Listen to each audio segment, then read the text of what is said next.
मैं हूं इदरीस नवाज और आप देख रहे हैं बागी टीवी। ज़िले इंतज़ामिया सरगोदा की गफलत के बायस सरगोदा के इलाका रहमानपुरा में की गलियां जौहर तालाब का मंजर पेश करने लगी, जिसकी वजह से अहले इलाका को काफ़ी मुश्किलात का सामना है। अहले इलाका ने सरापा एहतजाज बनकर डिप्टी कमिश्नर सरगोदा अब्दुल शेख और कमिश्नर सरगोदा डॉक्टर फरम मसूद से फौरी नोटिस की अपील की।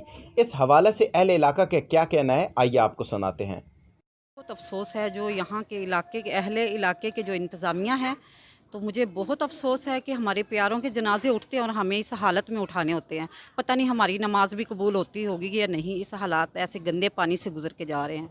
मेरे बच्चे बीमार हैं, इलाके के सारे बच्चे बीमार हो रहे हैं। ये कोई 3 माह से हमारे हालात ख़राब हो रहे हैं इस इलाके के। किसी इंतज़ामिया ने इधर आके देखा तक नहीं है, तो हमें बहुत अफसोस से कहना पड़ रहा है, हुकूमत भी हमारी है और ये नहीं होना चाहिए।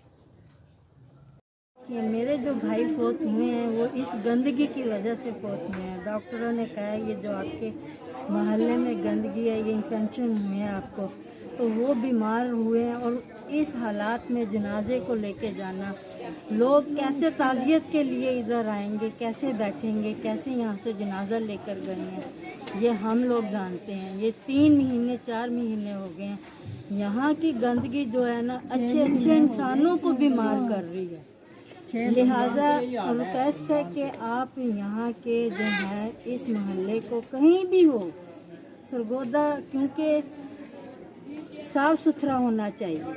आप सरगोदा के बहुत से ऐसे इलाकों में जाओ जहाँ आपको लगता ही नहीं है कि ये सरगोदा है, लेकिन इन एरियो में आओ, अंदरूनी शहरों में, वहाँ हर जगह यही गंदगी है। ठीक है। साथ इदरीस नवाज, बागी टीवी, सरगोदा।